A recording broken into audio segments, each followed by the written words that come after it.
सर्वांचं आजच्या या आपल्या दुसऱ्या सेशनमध्ये आपल्या सर्वांचं स्वागत. आणखीन एक दोन पार्टिसिपंट जॉईन होणार आहेत, पण जे असेल ते असेल. आपण लगेच आपल्या आजच्या शेड्यूलला सुरुवात करूया. आजचा जो पेपर आहे हा जुलै 2024 साली झालेला पेपर आहे. PYQची आपली ही सिरीज आहे आणि या PYQच्या सिरीजमध्ये आपण जे झालेले पेपर आहेत आणि त्याचा आपल्या येणाऱ्या परीक्षेला कसा फायदा घेता येईल या दृष्टीनं आपण त्यांची चर्चा आणि विवेचन करणार आहोत. आपण जेव्हा या परीक्षांचा विचार करतो आणि या पेपरचं विश्लेषण करतो तेव्हा आपल्या एक गोष्ट लक्षात येईल की या ठिकाणी 4 पर्याय जे आहेत त्यापैकी 2 पर्याय जवळजवळ गैरलागूच असतात. म्हणजे आपल्या नजरेच्या एका ग्लान्समध्येच लक्षात येतं की हे असूच शकत नाही. तर उत्तर शोधताना पहिली ट्रिक अशी आहे की आपण हे 2 इलिमिनेटच करून टाकायचे. आता कन्फ्युजन 2 मध्येच राहते आणि त्या दोन्हीचा अर्थ जो आहे हा अर्थ त्याच्या शब्दांमध्येच लपलेला आहे. आता आजचा पेपर सोडवताना आपल्या हे लक्षात येईल की हे कशा पद्धतीनं होत आहे. चला तर पाहूया पहिला प्रश्न. Which of the following would support continuous comprehensive evaluation, ज्याला CCE म्हटलं जातं. CCE म्हणजे सातत्यपूर्ण सर्वंकष मूल्यमापनचं समर्थन कोण करते? सर्वश्रेष्ठ कार्य पोर्टफोलिओ म्हणजे बेस्ट पोर्टफोलिओ नाही. वृद्धि और अधिगम प्रगत पोर्टफोलिओ नाही. मानकीकृत उपलब्ध परीक्षण नाही. Growth and learning progress portfolio. हिंदीपेक्षा इंग्लिशमध्ये आपल्याला जास्त लक्षात येत चांगलं. Growth and learning progress portfolio हे उत्तर येतं. का? कारण सातत्यपूर्ण सर्वंकष मूल्यमापन काय निश्चित करतं, क्या सुनिश्चित करता है? ये सुनिश्चित करता है कि विद्यार्थी का सर्वंकष विकास हो. बेस्ट वर्क्स पोर्टफोलिओ क्या सुनिश्चित करेगा कि उसमें क्या बेस्ट किया है, बस वही. उसमें इम्प्रूवमेंट को कोई स्कोप नाही रहेगा. त्याच्यामध्ये सुधारणेला काही असणार आहे का? असणारच नाही. स्टँडर्ड अचिव्हमेंट जी की बोर्ड परीक्षा आहे, बोर्ड परीक्षा तुमची फक्त अचिव्हमेंट पाहते. तुम्हाला पुढच्या प्रगतीसाठी किंवा तुम्हाला जे येत नाही त्यासाठी फीडबॅक देते का? देत नाही. तरी स्टँडर्डाइज अचिव्हमेंट टेस्ट बी देत नाही. स्टँडर्ड इंटेलिजंट हे 2 जे आहेत, स्टँडर्डाइज अचिव्हमेंट टेस्ट आणि स्टँडर्डाइज इंटेलिजंट टेस्ट हे एकदम गैरलागू आहेत. ते रद्दी पर्याय आहेत. त्याच्यावर शंका सुद्धा घ्यायचं कारण आहे दोन्ही कटाप. आता उरले 2, बेस्ट वर्क पोर्टफोलिओ आणि growth and learning progress portfolio. नावातच कळतंय की CCE काय करतं, तर विद्यार्थ्याची ग्रोथ निश्चित करतं, डिझाईन करतं किंवा ग्रोथला सपोर्ट करतं. अर्थातच ते असणार आहे. त्यानंतरचा दुसरा प्रश्न आहे तो म्हणजे शिक्षक को बच्चों के साथ काम करते समय लगातार अपने स्वयं के दृष्टिकोन और पूर्वग्रहों की जांच करनी चाहिए. अर्थातच आपण एखाद्या विषयी काय मत बनवलेलं आहे. शिक्षक किसी विद्यार्थी के बारे में क्या सोचता है, कौन सा विद्यार्थी अच्छा है, उसके मन में रहता है कि ये बच्चा अच्छा है, ये बच्चा अच्छा नहीं करता है. तो ये जो अपने पूर्वग्रह है इसके बारे में हमें हमेशा रिवाइज करना चाहिए. पुन्हा पुन्हा आपण याच्यावर विचार केला पाहिजे. आपलं हे चुकीचं तर नाही ना, आपलं हे चुकीच्या चुकीच्या अनुभवावर तर बनलेलं नाही ना, किंवा त्याच्यामध्ये बदल तर झालेला नाही ना, याची आपण सातत्यानं चिकित्सा केली पाहिजे. आणि दुसरं आहे त्याचं हे अभिकथन आहे, असर्टेशन आहे. याचं रिझन आहे समस्या समाधान की प्रक्रिया कार्यात्मक स्थिरता से बाधित है. म्हणजे समस्या समाधान जे आहे त्याची जी प्रक्रिया आहे ही कार्यात्मक स्थिरता जे आहे. म्हणजे आता इंग्लिशमध्ये बघू. Problem solving is hindered by functional fixedness. Problem solving is fixed by functional fixedness हे बरोबर आहे आणि ए सुद्धा बरोबर आहे. समस्या कार्यात्मक स्थिरता से बाधित होती है, ये भी सही है. मगर क्या आपको लगता है कि आर उसका सही रीजन है? ऑब्वियसली नहीं है. दोनों की दोनों बातें कैसे है, अलग है. दोन्ही गोष्टी कशा आहेत, वेगळ्या आहेत. त्याच्यामुळे हे जे आहे फिक्स आहे असं आपण म्हणू शकत नाही. साहजिकच काय येणार याचं उत्तर पर्याय क्रमांक 2 हे येणार आहे. त्यानंतर म्हणजे ए और आर दोनों सही है, लेकिन ए की आर सही व्याख्या नहीं करता है. यानंतर आपण पुढचं पाहूया. पुढचा प्रश्न म्हणजे प्रश्न क्रमांक 3. तर प्रश्न क्रमांक 3 काय सांगतं? While talking about her poor marks in mathematics advises, I just don't have the sense of numbers Avi is attributing his performance to. गणित में अपने खराब अंकों के प्रदर्शन के बारे में अभी कहता है, मुझे अंकों की समझ नहीं है, मला अंक लक्षात येत नाही. अभी अपने प्रदर्शन का कारण किसको बता रहा है? कशामुळे? किस्मत, नशिबानं? अर्थातच नाही. कार्य कठीणाई असू शकते. कोशिश की कमी असंही असू शकते. योग्यता का अभाव. आता त्याला का कळत नाही? ह्याच्यामध्येच त्याची काय आहे? लॅक ऑफ ॲबिलिटी आहे. एफर्ट त्यानं केले, एफर्ट केल्यामुळेच त्याला कळलं की त्याच्यामध्ये ॲबिलिटी काय आहे, कमी आहे. टास्क डिफिकल्टी असतं तर त्यानं सांगितलं असतं की ह्याच्यामधलं मला नंबर मधलं अमकं अमकं जमत नाही किंवा हे मला कठीण जातं, असं नाही. योग्यता का अभाव, कारण त्यानं कोशिश करूनच मग सांगते की मुझे अंकों की समझ नहीं है. हे कळण्यासाठी, मुझे अंकों की समझ नहीं है हे कळण्यासाठी त्यानं कोशिश करावी लागेल. आणि कोशिश केल्यावर त्याच्या लक्षात आलं असतं हे काम कठीण आहे, तर तो म्हणाला असता कठीण आहे. पण त्याच्या लक्षात येतं की योग्यता का अभाव आहे, त्यामुळे तो म्हणतो योग्यता का अभाव है.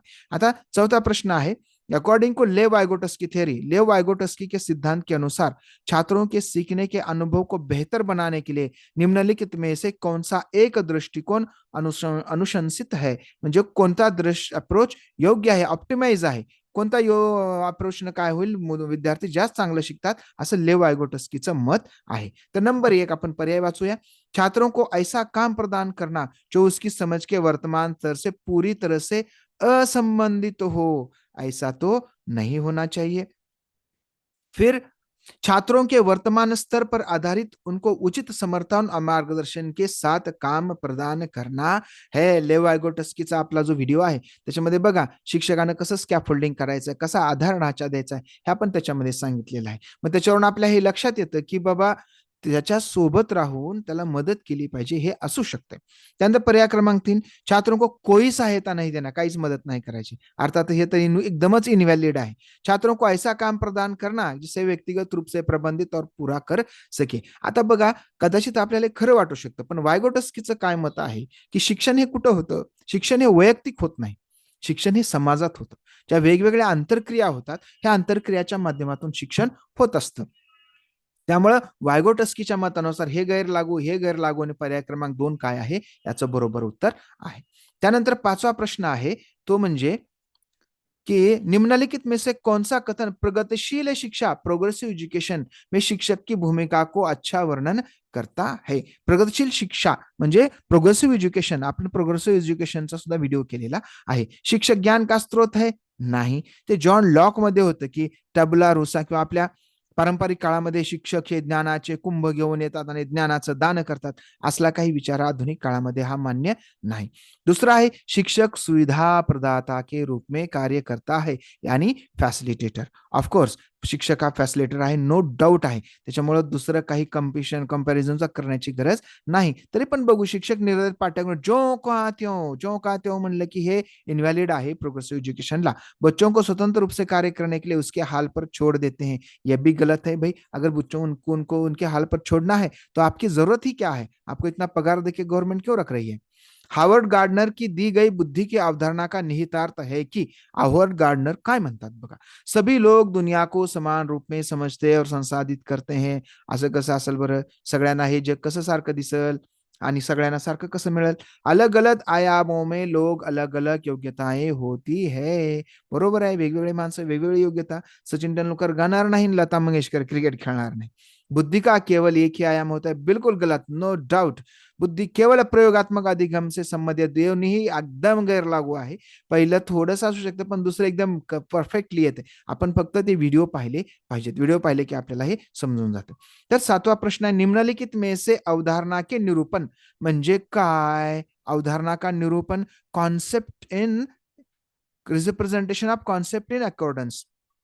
अवधारणा कॉन्सेप्ट करण्यासाठी कौन सा क्रम बच्चों के संज्ञानात्मक क्षमता के उत्तरोत्तर विकास के अनुसार है. सुरुवातीला काय असलं पाहिजे, आपण बघा जीन पियाजेच्या याच्यामध्ये सुरुवातीला स्कीमा असतं, मग स्कीमा होते. म्हणजे सुरुवातीला आपण काय अमूर्त डायरेक्ट संकेत आधारित म्हणजे अमूर्त झालं आणि क्रिया आधारित म्हणजे मूर्त झालं. म्हणजे मूर्ताकडून आपल्याला कुणीकडे जायचंय, अमूर्ताकडे जायचंय. छबी आधारित म्हणजे हे बाकी काही विषय, संकेत आधारित म्हणजे दोन तर एकदमच गैरलागू आहेत, कारण दोन्ही हे अमूर्ताकडून मूर्ताकडे घेऊन चाललेत त्याला, ते असणारच नाहीत. त्या दोन मध्ये तर क्रिया आधारित ऑफकोर्स सुरुवातीला ऍक्टिव्हिटी असणार, म्हणजेच काय आहे ते मूर्ताकडून मग अमूर्ताकडे जात आहेत. त्यानंतर 8वा प्रश्न आहे, ते परफेक्ट मूर्ताकडून अमूर्ताकडे नाही पण त्याच सेन्स ते त्याच्यातून आपल्याच्या लक्षात येते. शिक्षकों की कक्षा में प्रभावी संज्ञान सुनिश्चित करने के लिए बच्चों को संवेगात्मक सहारा देना चाहिए. संवेगात्मक सहारा म्हणजे इमोशनल सपोर्ट दिला पाहिजे. संवेग संज्ञान के एक दूसरे के जटिल रूप से संबंधित है. अर्थातच कालच्याही परीक्षेमध्ये असा प्रश्न होता की संवेग म्हणजे इमोशन आणि कॉग्निशन दोन्हीशी रिलेटेड आहेत. ऑफकोर्स इमोशन आणि कॉग्निशन दोन्ही काय आहेत, एकमेकांशी रिलेटेड आहेत आणि त्यामुळे ए और आर दोनों सही है और आर की सही व्याख्या करता है. बाकी पुढचं बघण्याची आवश्यकता नाही. विकास के संदर्भ में निम्नलिखित में से कौन सा कथन सही है. विकास असतत प्रक्रिया आहे. कशी असेल असतत बरं. आपला विकास डेव्हलपमेंट नावाचा पहिलाच व्हिडिओ आहे, त्याच्यामध्ये आपण सांगितले की विकास कसा असतो.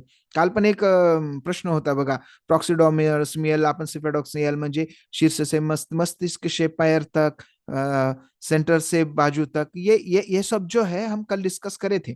तो अपने वीडियो में भी ये बिल्कुल पूरे पूरे के पूरे जो उसके विकास और डेवलपमेंट के जो एट्रीब्यूट है उसका हमने डिस्कशन किया है. विकास असतत नाही तर ती सतत प्रक्रिया आहे. विकास चक्रीय तरीके से होता है, रेखिक नाही, एक दिशेनं एक आरेषात होऊ शकते. थोडं शंका आहे मनामध्ये, बघूया. विकास के विशिष्ट से सामान्य की ओर बढ़ता है. विशिष्ट से सामान्य की ओर ऐसा कुछ भी नहीं है. फिर कैसा है, तो विकास के विभिन्न पहलू एक दूसरे स्वतंत्र होते हैं, ऐसा बिल्कुल भी नहीं है. तो दूसरा और तीसरे में थोड़ा सा कंफ्यूजन है. विकास तो इंग्लिश में देखेंगे क्या बोलते हैं इंग्लिश में इसका, तो क्या बोलते हैं, डेवलपमेंट प्रोसेस वाज स्पेसिफिक टू जनरल, ऐसा कुछ नहीं रहता. तो कैसा, हाउ डेवलपमेंट टेक्स प्लेस, प्रॉक्सिडेस्मियल कल हमने देखा था, वो उस तरह से हो सकती है. Spiral and not linear, not linear रेखिक नहीं है, बिल्कुल चक्रीय तरीके से होता है. तो ये बिल्कुल ज्यादा सटीक है, तो हम इसकी तरफ जाएंगे और यही उत्तर भी सही है. लेव वाइगोटस्की के अनुसार बच्चे अपने स्वयं के व्यवहार को किस प्रकार से नियमित करते हैं. अपने स्वयं के व्यवहार को किस तरह से नियमित करते हैं. कल भी एक क्वेश्चन था, आत्मवाक प्रयोग के द्वारा, use of linear speech, inner speech. Inner speech फार महत्वाचा आहे. तर इनर स्पीच न कसं, नाही नाही मी असं नाही करायला पाहिजे, आज सरनी मला मारलं, मी असं नाही बाबा करणार, असं मुलगा जे स्वतःशी बोलतो ते इनर स्पीच आहे. तर अडॅप्शन काल आपण पाहिलं होतं, अडॉप्शन, इक्विलिब्रियम, सुरुवातीला इक्विलिब्रेशन कसं होते, त्याचे अडॅप्शन काय आणि सेल्फ इन्फॉर्मेशन काय, आपल्या व्हिडिओमध्ये पण आपण चर्चा केलेला आहे. कालच्या पण परीक्षेमध्ये, कालच्या पण क्वेश्चन पेपरच्या डिस्कशनमध्ये आपण याची चर्चा केलेली आहे.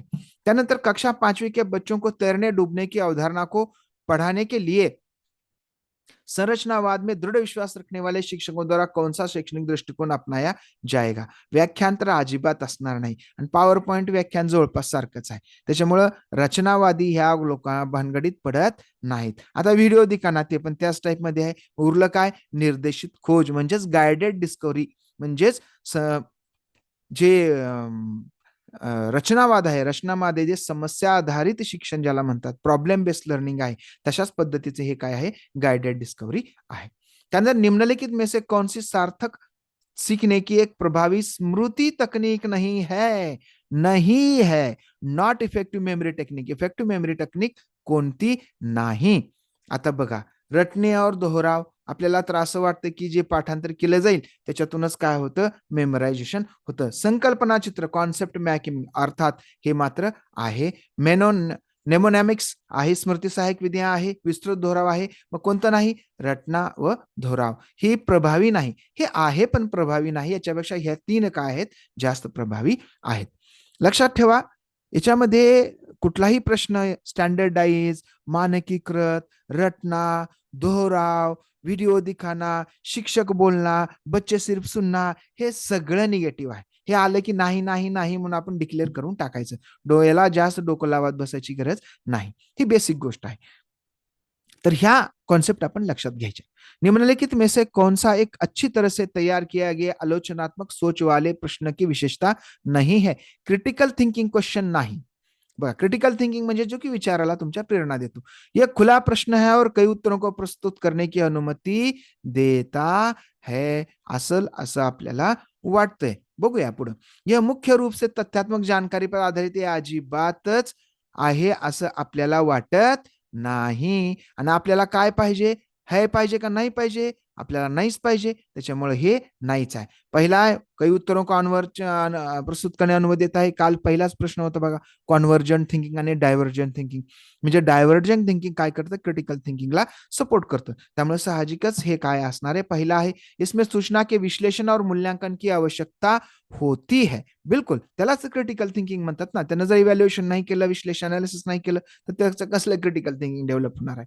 या उच्च स्तरीय सोच और समस्या समाधान को बढ़ावा देता है. ऑफकोर्स, म्हणून तर क्रिटिकल थिंकिंग इंपॉर्टंट आहे. मात्र तथ्यात्मक जानकारी म्हटलं की नाही.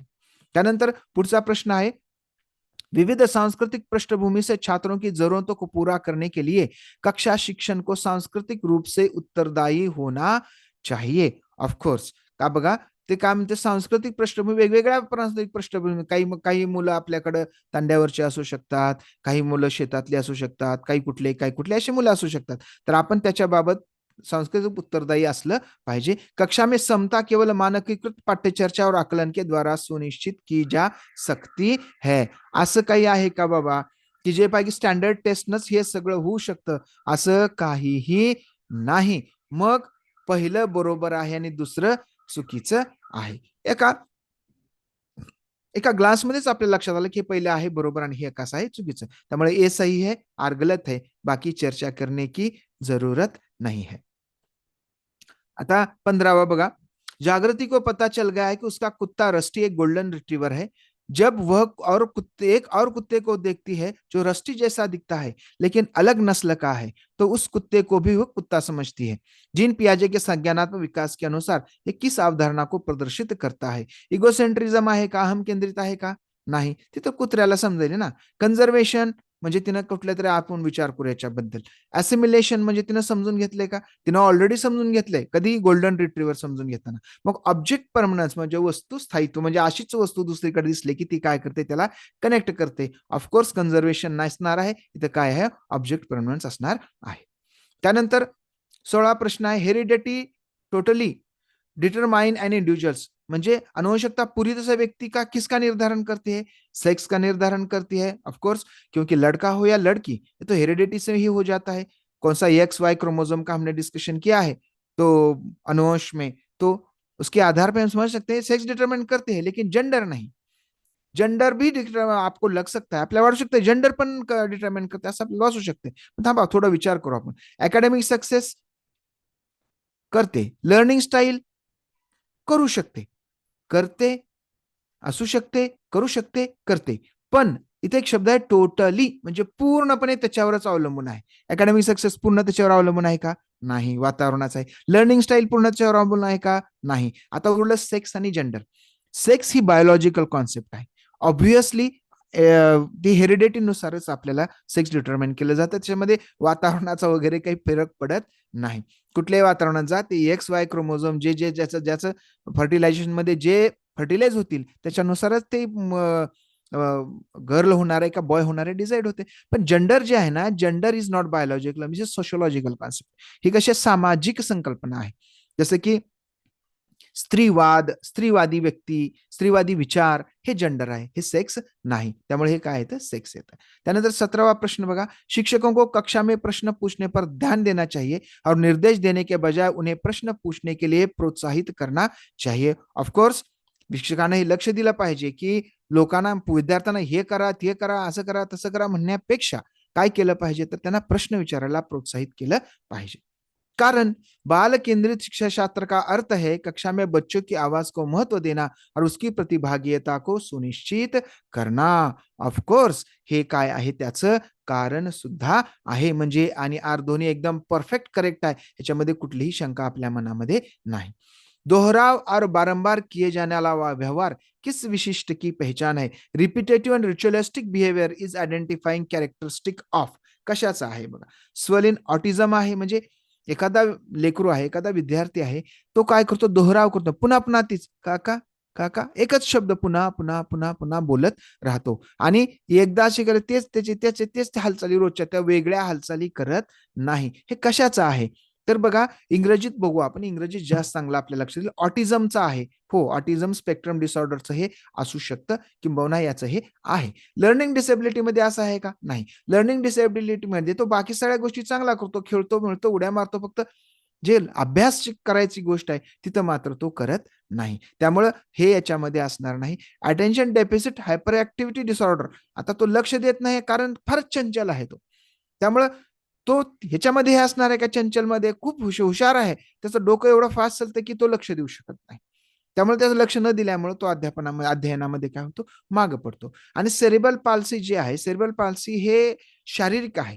एखादा हात काम करत नाही, पाय काम करत नाही आणि त्याच्यामुळं त्याला ते डोळे काम करत, त्याचा मेंदू काम करत नाही, म्हणजे बायोलॉजिकल प्रॉब्लेममुळे तो काय करू शकत नाही, कुठलं काम करू शकत नाही किंवा त्याच्यामध्ये डिसॅबिलिटी आलेली आहे. हे सेरिब्रल पाल्सी आहे. पण ऑटिझम मात्र बायोलॉजिकल आहे, पण हे शारीरिक नाही तर मेंदूचा काहीतरी विकार याच्यामध्ये असू शकतो. त्यामुळे हे आहे ऑटिझम.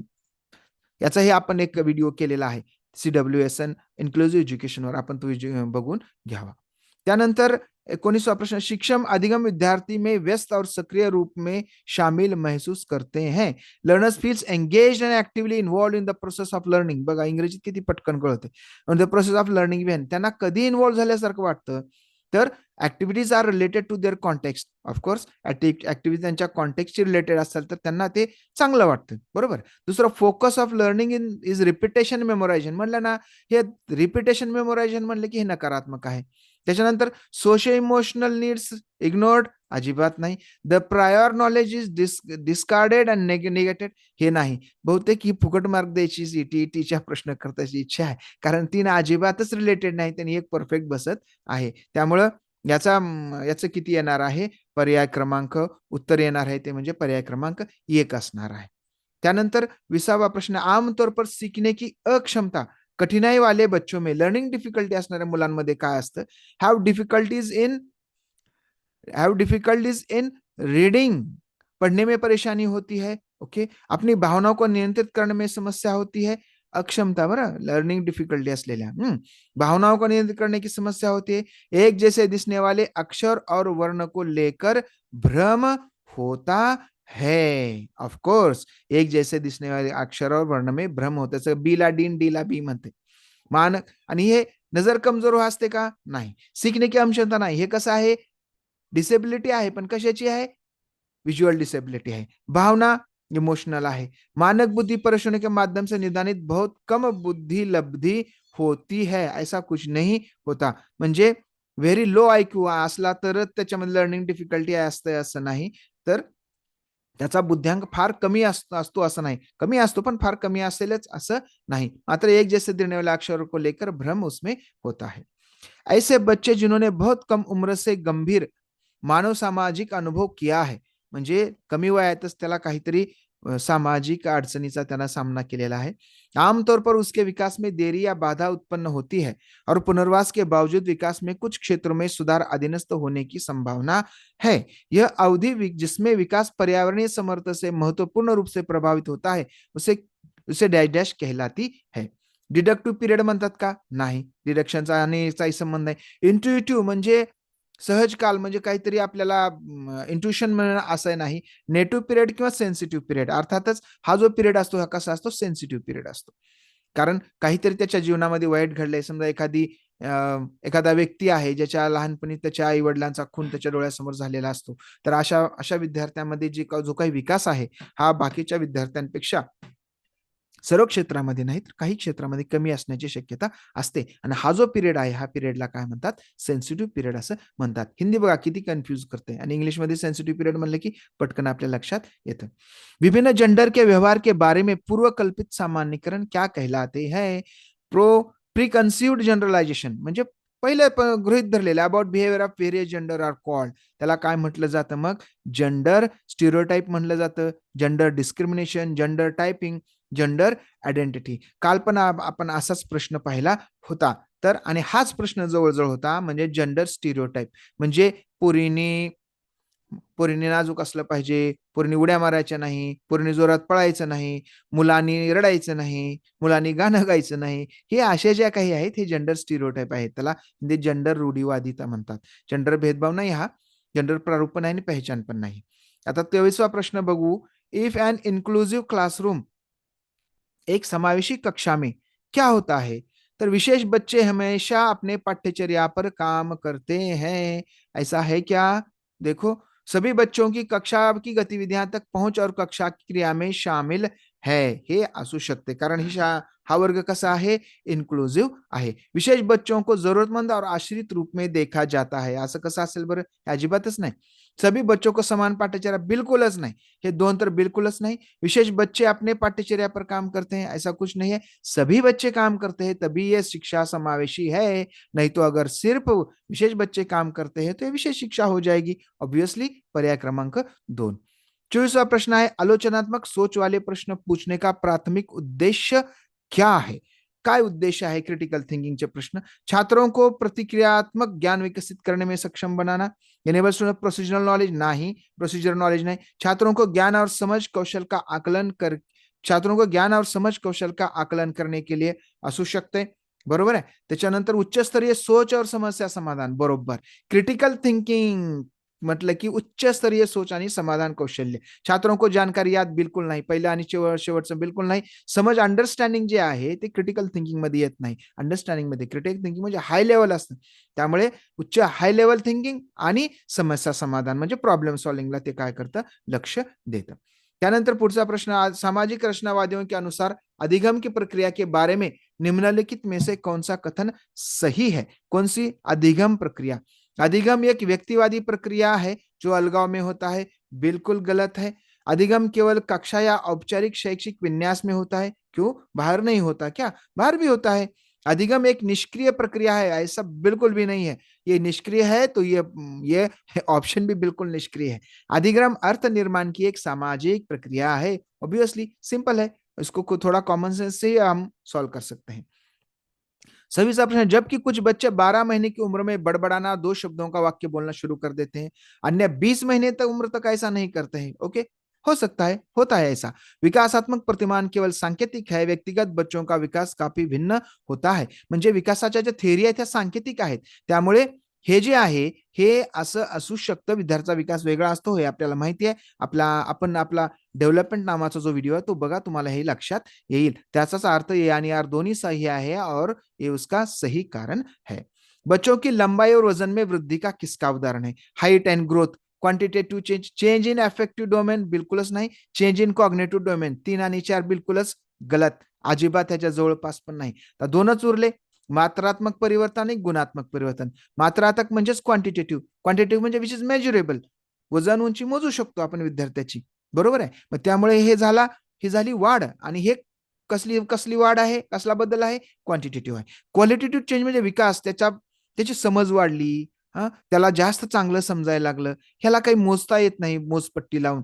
म्हणजे कसं, इम्पिरिकल प्रोसेसनं, म्हणजे इम्पिरिकल मेथडनं आपण त्याला मोजू शकत नाही. म्हणजे आपण स्पर्श करून किंवा मोजपट्टी लावून मोजू शकत नाही. त्याच्या मोजपट्टी आहेत पण त्या वेगळ्या मोजपट्टी आहेत, त्यालाच क्वालिटेटिव्ह टूल म्हणतात मेजरमेंटचे. त्यामुळे हे कसं आहे, मात्रात्मक परिवर्तन, क्वांटिटेटिव्ह चेंज आहे.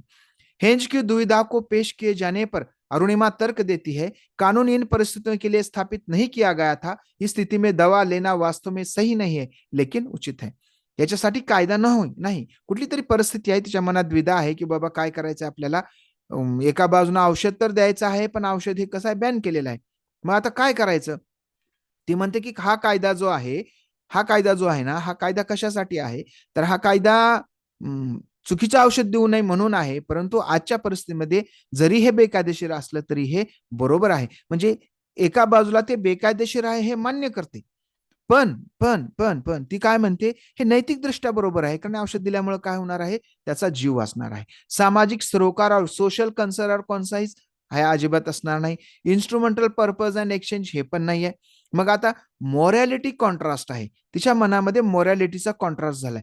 Of individual rights and democratically, म्हणजे तिच्या मनामध्ये हा प्रश्न निर्माण झालाय की देऊ का नको देऊ. आपण एक ड्रामा आहे, टू बी ऑर शेक्सपियरचा, to be or not to be, that is a question. त्यासोबत आणखीन एक आहे, मला त्यांचं नाव आठवत नाही, डॉक्टर्स डिलेमा नावाचं एक इंग्लिश लिटरेचरमध्ये सुप्रसिद्ध नाटक आहे, जॉर्ज बर्नार्ड शॉ यांचं नाटक आहे. त्याच्यामध्ये पण डॉक्टरच्या समोर अशीच दुविधा असते. तर तिकडे आपण जास्त डिस्कशन करणार नाही, तर त्याच्या मॉरॅलिटी कॉन्ट्रास्ट त्याच्यामध्ये आहे. या नावामध्येच ते आपल्या लक्षात येते की हे याचं उत्तर आहे. त्यानंतर 29वां प्रश्न, प्रतिभाशाली बच्चों के संदर्भ में निम्नलिखित में से कौन सा सही है? प्रतिभाशाली, हा गिफ्टेड स्टुडंट आहेत, हे गिफ्टेड चिल्ड्रन आहेत. काय योग्य आहे यांचं? प्रतिभाशाली बच्चे सीखने की अक्षमता के जोखिम से मुक्त होते हैं, ऐसा कुछ भी नहीं है. अगर उनको बहुत ही आसान काम दिया जाए तो उनको करने में इंटरेस्ट नहीं रहता.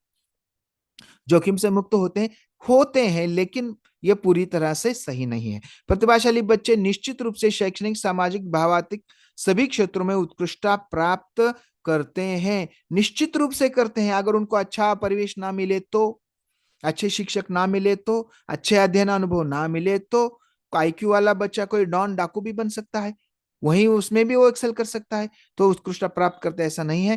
प्रतिभाशाली छात्र हमेशा खुश, लोकप्रिय और अच्छी तरह से समायोजित होते हैं, बिल्कुल नहीं. उनको समायोजन में बहुत ज्यादा प्रॉब्लम होता है क्योंकि उनका आईक्यू बहुत ज्यादा है, बहुत तेजी से सोचते हैं. प्रतिभाशाली छात्र अन्य छात्रों की तुलना में अपेक्षाप्रत उन्नत गति से सीखते हैं. ये बात बिल्कुल भी 100% सही आहे. त्यांना म्हणूनच प्रतिभाशाली म्हणतो ना आपण, की का बाकीच्या लोकांपेक्षा काय करतात, ते अधिक चांगल्या पद्धतीनं शिकू शकतात. आणि 30वां प्रश्न आणि शेवटचा प्रश्न आहे तो म्हणजे, जीन पियाजे के अनुसार निम्नलिखित में से कौन सी क्षमता है पूर्व संक्रियात्मक अवस्था की विशेषता आहे.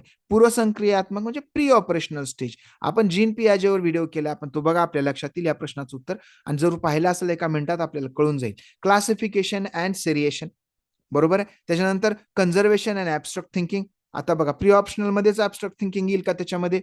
ऑफकोर्स नाही. त्याच्यामुळे हे कटलं, हे जर काहीच संबंध नाही याचा. इमिटेशन अँड रिव्हर्सिबिलिटी, हे इमिटेशन का आहे बरोबर, रिव्हर्सिबिलिटी आहे का? नाही. मग क्लासिफिकेशन सेरिएशन हे तर सेन्सरी मोटर मध्ये पण, प्री ऑपरेशनल मध्ये पण येऊ शकते. आणि आता 2 मध्ये कन्फ्युजन आहे, क्लासिफिकेशन अँड सेरिएशन, आणि दुसरं आहे सिम्बॉलिक प्ले अँड अॅनिमिझम. पण अॅनिमिझम जे आहे हे early childhood, letter childhood, early childhood जे आहे, लेटर चाइल्डहुड जे आहे, म्हणजे प्री ऑपरेशनलची काय आहे, हे सगळ्यात महत्वाचं वैशिष्ट्य आहे की अॅनिमिझम आहे.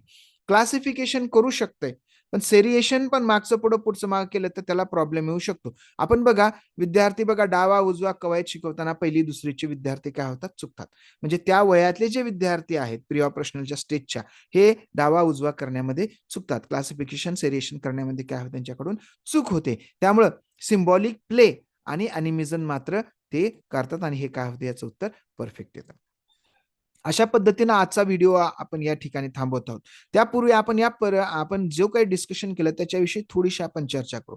आपल्या ह्याही गोष्टी लक्षात आल्या असतील, त्या म्हणजे हिंदीमध्ये फार कन्फ्युजन वर्ड्स आहेत. याचं कारण असं आहे की हिंदीतले शब्द अनेक मराठीमध्ये आहेत, आणि मग आपण काय करतो, त्याचा मराठीतल्या शब्दाच्या आधारे त्याचा अर्थ लावण्याचा आपण प्रयत्न करतो.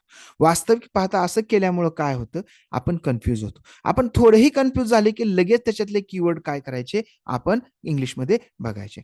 काही कीवर्ड्स आपल्या डिस्कशन लक्षात आले असतील, तर ते कीवर्ड्स मगाशी मी सांगितलेले ते निगेटिव्हच असतात, त्यांना नकारात्मक दृष्टिकोनातूनच घ्यायचं.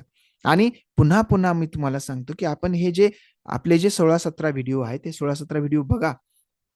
हे व्हिडिओ तुम्हाला 30 पैकी 27-28 मार्काची तर गॅरंटी 100% देतात. दोनदा तीनदा बघा, हलक्या हलक्या नोट्स काढा, थोडंसं थिंकिंग करा, काम खतम. आणि आपण जे आता व्हिडिओ देत आहोत, हे व्हिडिओ पहा.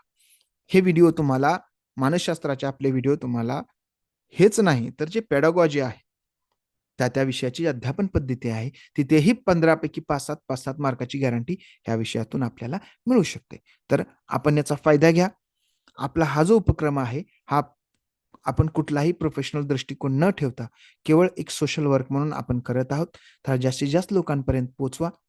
आणि आपलं हे जे चॅनल आहे, आपल्या चॅनलमधून जास्तीत जास्त लोकांना CTET पास करण्याचा आपला जो हा प्रयत्न आहे, ह्या प्रयत्नाला मदत करा, लोकांपर्यंत पोहोचवा. ह्याला कुठलाही आपण फीज चार्ज करत नाहीत किंवा भविष्यातही करण्याची आपली कुठलाही मानस नाहीये.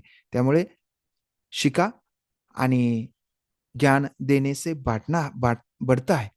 या हिशोबानं तुम्हीही वाढवा. धन्यवाद. भेटूया उद्या संध्याकाळी 8:15 आपण आता थोडंसं उशिरा सुरू करणार आहोत. तर भेटूया उद्या 8:15. तोपर्यंत नमस्कार. Good night. आपल्या काही शंका वगैरे असतील तर आपण WhatsAppला पाठवू शकता. धन्यवाद.